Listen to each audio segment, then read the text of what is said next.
Hey folks, Stronghold Crafter Cav here. Welcome to my channel. And in this video I'm going to continue my tutorial on how to make a castle wall out of foam. Yes! Alright, in this particular video I'm going to basically show you how to paint this simply with just two colors, and that's pretty much it. I'm not trying to be self-critical. I think sometimes my videos might be a little bit long, but I want to be thorough with what I do. So if they seem to be longer than they maybe should be, I'm sorry. I'm still working on that. So anyway, just thought I'd put that out. By the way, if you like this video, subscribe. I have a lot more things coming to the channel I wouldn't want you to miss out. And if you are a subscriber, thank you! And one more thing. For more information on my craft, visit my website, which is strongholdsoffantasy.com. And I will see you in a bit. Hey folks, welcome back to this tutorial. And now we're on the painting phase. So, pick up where we left off with the detailing part. I should say checking and final detailing after assembly. And okay, I'm going to start with a base coat of black paint. It can be any kind of acrylic paint, whatever brand will really work. I usually use Artist Loft, and I can't say it's the best brand I recommend. I just happened to pick it up at the craft store. I think it was Michael's, and I thought, well, let's give it a go. But I do notice that the paint says that it's fluid, and yet it was too thick to flow into the cracks in between the lines, so I had to thin it out a little bit with some water. I don't have a set amount of how much to thin it out with. You just have to make it fluid enough to where it's not fluid enough to be squirted, but fluid enough to where it'll drip into the cracks and stuff. And anyway, I usually start with the hard to reach areas first with a small bristle brush. So what I would recommend is starting with, I have already base coated part of this, but I'm not going to go into that just right this second here. Of course, this part right here was done with a sponge brush. But anyway, like I said, I already mixed the paint, and let's see if I can show you this.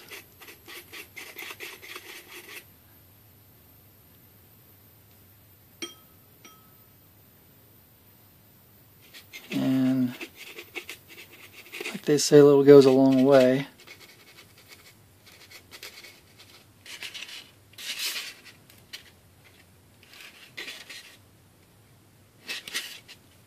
So I will, but yeah, start out with the hard to reach areas first, and then if you have a little bit too much paint on your brush, no big deal. You can always spread it out, and when it dries, it will definitely even out.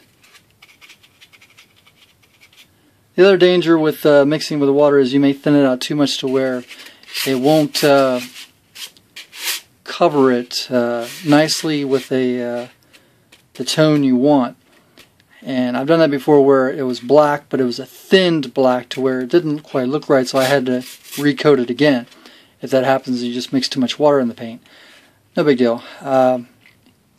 What I've found is with the, not the white foam, but the pink foam, sometimes you have to put a second coat on this particular part. and the camera is not quite picking it up, but there are some very subtle pink streaks that I can see in the paint. It's probably because it's so smooth that it didn't pick up as well as it should have. No big deal. You can do another coat of paint on there and be done with it. So the other hard to reach area is this part down here. And of course my hand's right in the way.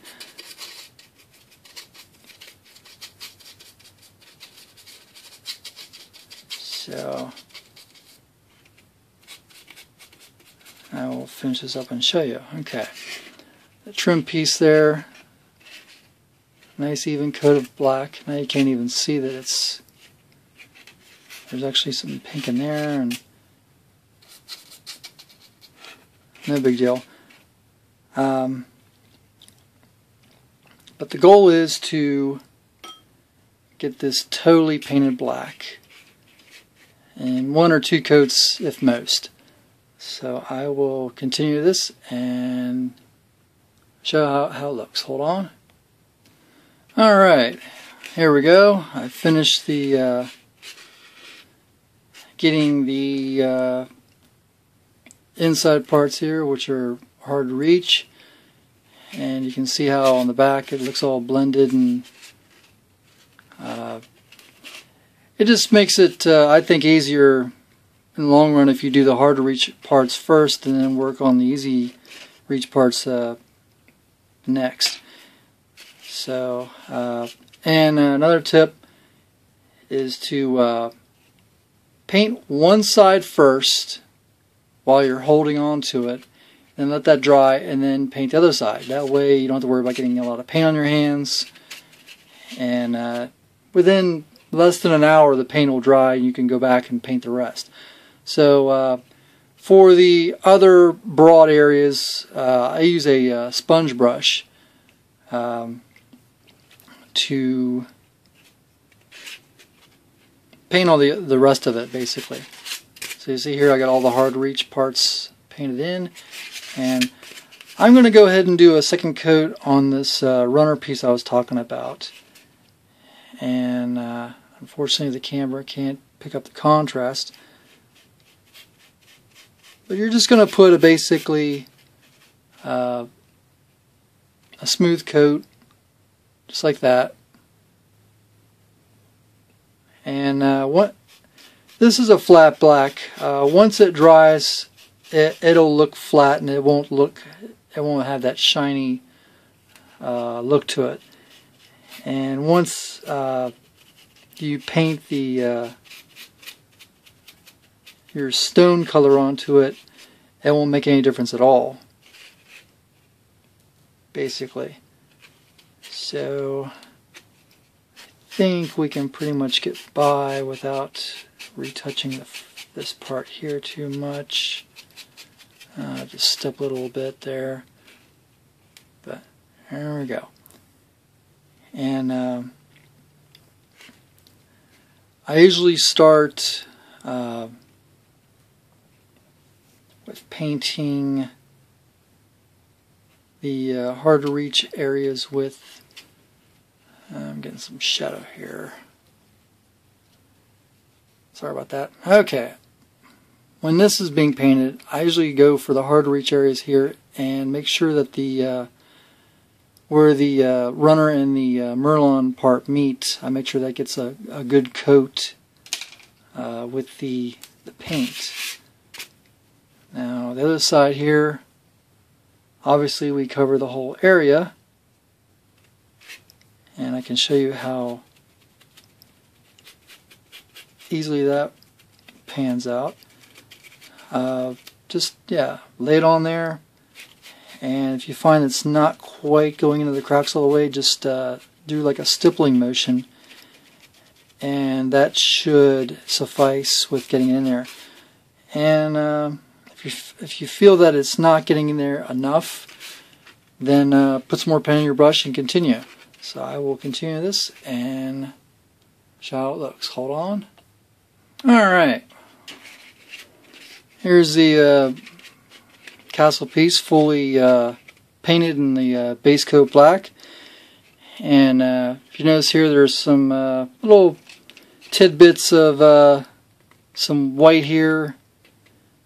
It does happen sometimes. The paint doesn't get on all the cracks and crevices when it dries, and if that does happen, you can go back and retouch the stuff. It's totally up to you. I find it it doesn't matter if I have a few specks of white here and there. It doesn't really show too much up in the gray paint, which I'm going to show next. So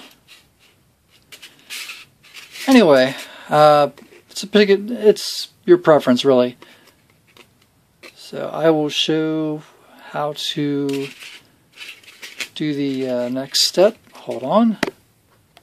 Alright, so we're going to use some Liquitex basic neutral gray here, and some people have done paint techniques where they do the base coat, then they do a color, then they do another color after that. I'm just going to do a simple gray over the base coat black, and just to show you how easy this is. Some people use a dry brush technique. I use I've called it a modified brush technique of sorts. So I take a sponge brush like before, and I put my paint into a bowl, whatever this thing is, and I scrape off the excess paint. So I have a little bit of paint on there, and very gently I pick a spot and just start dabbing the paint in. Now the hard reach areas, it doesn't really matter how much paint you put in there. Excuse me, it doesn't really have a whole lot of impact on how it looks because it's a shadowed area anyway. But you're not trying to cover the whole thing with one solid color of paint. That's not the goal. The goal is to have a variation of color that when it dries, it will look actually more realistic than it would if it was one solid color, because stone and rocks have multiple variations of color to them. And like I said, gently, and you can see how the carvings are starting to just, in any other shallow areas, which I didn't even expect that to be there, but it's there, will start to pop, as some people would say. You're basically highlighting the areas that are higher, so the lower areas will always automatically get highlighted because they're darker. Okay, so I'm going to continue this and I'll show you how it turns out. Hold on. Alright, and here's the finished product. You can see here, it's so simple to get a variation here. I mean, you can just turn it in the light and you can see how it's a little bit dark here, lighter here. It all depends on how much paint you apply and how you apply it. You can vary the pattern. You can see how obviously there's less paint in here, but no big deal. It's a shadow area anyway, so who cares? And just point out, which I've neglected to earlier, I don't paint this part here because this is a joining area. You're not going to see it anyway, so why paint it past the base coat? And you can see here how it turned out in the back. Same old thing, variation in color, and let's see here. Even along here, this is a very smooth surface, but the way I did like a stippling pattern, it still gave me a variation with the gray, and that's just one color, gray. Now, I've watched other videos on how to do this technique, and just to give you an example, on a couple videos like Epic Fantasy has, he was showing how you could do black and then gray, and then you could do some white to highlight areas. So that's a preference. It's totally up to you if that's what you want to do. I'm pretty happy with how this turns out with the gray and the black. So I hope you enjoyed this tutorial, and this pretty much covers it all. Thank you for watching. Until the next video. Bye.